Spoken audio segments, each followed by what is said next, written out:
नमस्कार साथियों, मैं मिथिलेश सिंह ज्योतिष की चर्चा में आप सभी के बीच हाजिर हूं। इसी के साथ आप सभी से आग्रह करता हूं, चैनल को सब्सक्राइब करें, लाइक करें और शेयर करें। आज का चर्चा का विषय है धनु लग्न एवं तुला राशि होने पर किस तरह का प्रभाव देखा जाता है। धनु लग्न एवं तुला राशि वाले जो जातक होते हैं उनका व्यक्तित्व किस तरह का होता है, उनके व्यक्तित्व पर किस ग्रह का प्रभाव देखा जाता है, उनके व्यक्तित्व का निर्माण करने की जिम्मेदारी किस ग्रह की होती है और उनके व्यक्तित्व पर किन किन ग्रहों का प्रभाव मूल रूप से देखा जाता है, उनके व्यक्तित्व में कौन से वो गुण हैं जो पाए जाते हैं, इन सारी बातों की चर्चा आज करेंगे और साथ में यह भी जानेंगे कि उनके मन के ऊपर कौन सा ग्रह अपना नियंत्रण रखता है, उनका मन किन क्षेत्रों से आकर्षित होता है, उनके मन को कौन से वो गुण हैं जो प्रभावित करते हैं, इन सभी बातों की चर्चा करेंगे। आप सभी के सामने ये धनु लग्न का चार्ट है। पहले भाव में 9 नंबर लिखा हुआ है। 9 नंबर राशि धनु राशि होती है जिसके स्वामी ग्रह गुरु होते हैं।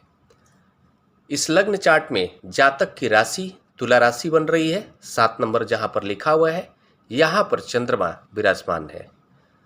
जातक तुला राशि का है और लग्न धनु राशि है। धनु लग्न होने के कारण हम ये कह सकते हैं कि जातक का जो लग्नेश है वो गुरु है और राशि के स्वामी ग्रह शुक्र है। तुला राशि के स्वामी ग्रह शुक्र होते हैं और धनु राशि के स्वामी ग्रह गुरु होते हैं। इस लग्न चार्ट में गुरु के प्रभाव में जातक के व्यक्तित्व का निर्माण होने वाला है। जातक ज्ञानी प्रवृत्ति का होगा, ज्ञान को जानने के प्रति इच्छा रखने वाला होगा, ज्ञान को जानने वाला होगा। जातक के अंदर एक अच्छे प्रवक्ता का गुण देखा जाएगा। वो जब बोलेगा तो लोग सुनना पसंद करेंगे और हमेशा ही तार्किक होकर बोलने की कोशिश करने वाला जातक होगा और इस कारण से लोग उसकी बातों में आते हैं और उसकी बातों पर विश्वास करते हैं। इस लग्न चार्ट में हम ये कह सकते हैं कि जातक का लग्न धनु लग्न का है। धनु राशि अग्नि तत्व राशि के अंतर्गत आता है। इस कारण से धनु लग्न वालों के अंदर एक संघर्ष करने की क्षमता विरासत में देखी जाती है और साथ में हम यह भी कह सकते हैं कि जातक का जो राशि है वो तुला राशि है। तुला राशि वायु तत्व राशि के अंतर्गत आता है। इस कारण से जातक का जो पूर्ण रूप से जो व्यक्तित्व देखने को मिलेगा वो वायु तत्व और अग्नि तत्व के कॉम्बिनेशन के रूप में देखने को मिलेगा। इस कारण से जातक का जो राशि है वो वायु तत्व राशि के अंतर्गत आ गया और जो लग्न है वो अग्नि तत्व के अंतर्गत आता है। इस कारण से जो उसकी पर्सनालिटी में संघर्ष करने की जो क्षमता है उसमें थोड़ी सी कमी आ जाएगी। इस लग्न चार्ट में गुरु की जो भूमिका है वो चतुर्थ भाव के स्वामी ग्रह के रूप में भी है। 12 नंबर लिखा हुआ है चतुर्थ भाव में। चतुर्थ भाव सुख का भाव, माता का भाव, जनता का भाव। इस कारण से जातक की बातों का प्रभाव जनता पर सकारात्मक देखने को मिलने वाला है। माता के साथ अच्छे संबंध की स्थिति रहने वाली है और जातक अपने ज्ञान का उपयोग अपने सुख को बढ़ाने के लिए करने वाला है। लग्जरी लाइफ जीने के प्रति जातक आकर्षित रहने वाला है और भरपूर प्रयास करेगा लग्जरी लाइफ को प्राप्त करने के लिए। इस लग्न चार्ट में जातक की राशि तुला राशि है। तुला राशि के स्वामी ग्रह शुक्र हो गए। शुक्र के प्रभाव के कारण जातक का मन भोग विलास के प्रति आकर्षित रहेगा और हम ये कह सकते हैं कि जातक ग्लैमरस इंडस्ट्री से प्रभावित रहने वाला है। जातक के मन पे छठे भाव का भी प्रभाव देखने को मिलने वाला है। इस लग्न चार्ट में शुक्र की भूमिका षष्ठम भाव के स्वामी ग्रह के रूप में भी है। छठा घर छोटे मोटे रोग का, ऋण का, कोर्ट कचहरी का और जन सेवा का है। इस कारण से हम कह सकते हैं कि जातक जन सेवा के प्रति भी आकर्षित रहेगा। जब भी उसे मौका मिलेगा जन सेवा करने में विश्वास रखेगा, श्रद्धा रखेगा। ऐसे लोग कोर्ट कचहरी से संबंधित कार्यों में भी देखे जाते हैं या कोर्ट कचहरी से संबंधित कार्यों से जुड़कर जीविकोपार्जन करते हुए देखे जा सकते हैं। यहाँ पर यह कहा जा रहा है कि शुक्र के प्रभाव के कारण यह लग्न चार्ट कह रहा है कि शुक्र के प्रभाव के कारण जातक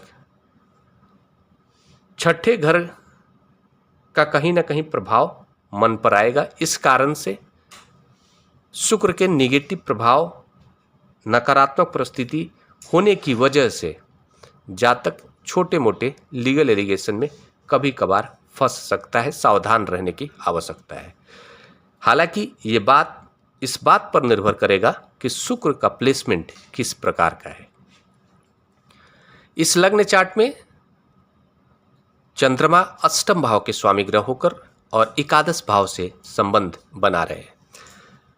अष्टम भाव गूढ़ ज्ञान का भाव, रहस्यवादी ज्ञान का भाव, मंत्र विद्या का भाव, तंत्र विद्या का भाव, ज्योतिष विद्या का भाव, रहस्यवादी ज्ञान का भाव, खोजबीन का भाव, डिस्कवरी का भाव, सट्टा मार्केट के भाव, इन सभी क्षेत्रों का प्रभाव जातक के मन पर रहने वाला है।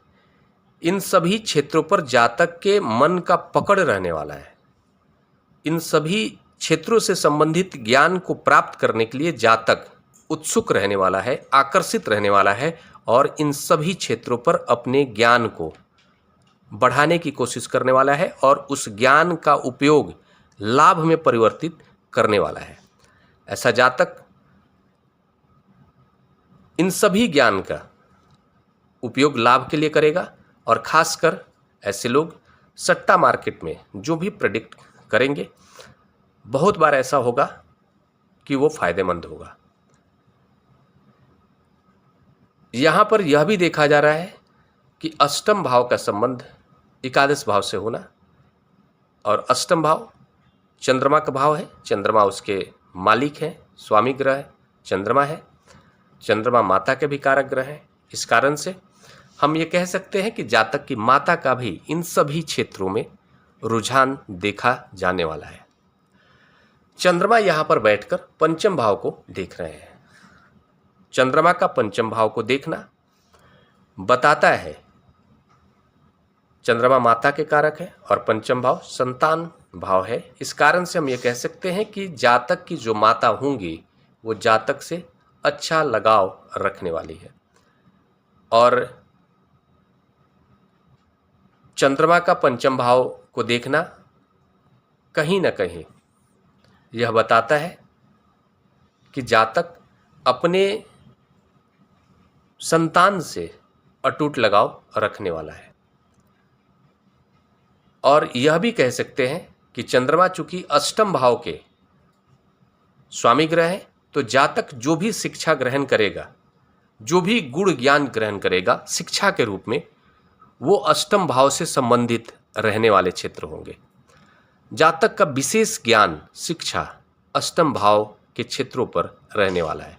जो भी कार्य करे उसका प्रोफेशन कुछ भी हो सकता है। वो जिस किसी भी प्रोफेशन में रहेगा अपने प्रोफेशन में अलग अलग तरीके का इनोवेशन करने की कोशिश करेगा और उसको जानकर फिर अपने कार्य में इम्प्लीमेंट करने का कोशिश करेगा। ये जो प्रभाव बताए गए हैं ये सामान्य प्रभाव है। धनु लग्न एवं तुला राशि होने के क्या प्रभाव होंगे इसके बारे में सामान्य प्रभाव बताया जा रहा है। इसका पूरा प्रभाव सभी ग्रहों का प्लेसमेंट देखने के बाद ही पता चल पाता है। लग्नेश गुरु की क्या भूमिका है, शुक्र किस प्रकार से प्लेस्ड है, सभी ग्रहों की युति, दृष्टि, डिग्री, किस नक्षत्र में जाकर बैठे हैं, सब कुछ देखने के बाद पूरा प्रभाव पता चलता है।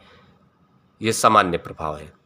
जो भी बताया गया है, इन प्रभावों में कमी और बढ़ोतरी दोनों हो सकता है।